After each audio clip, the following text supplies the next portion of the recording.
Budget में एक शब्द देखने को मिला। क्या? Orange economy. क्या है ऑरेंज इकोनॉमी?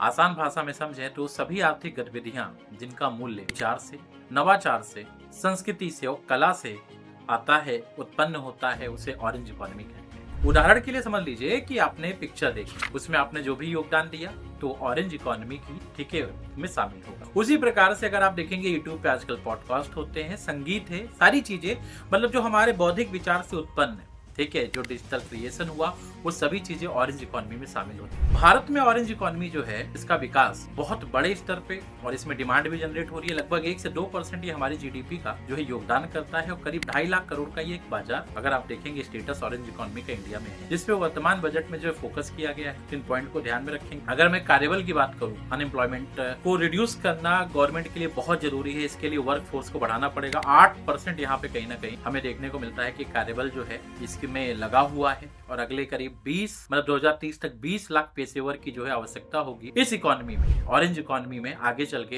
एबीसीजी जो इसके एनिमेशन और विजुअल इन सभी चीजों में अगर आप देखेंगे तो 20 लाख पेशेवर की और डिमांड बढ़ने वाली है। दैट्स व्हाई गवर्नमेंट को मालूम है कि अनएम्प्लॉयमेंट एक बहुत बड़ा चैलेंज है और उसके लिए और जो कंटेंट क्रिएशन की दुनिया में युवाओं की भागीदारी है, इसको देखते हुए इस बार के बजट में ऑरेंज इकोनॉमी पे फोकस किया गया है। Thank you.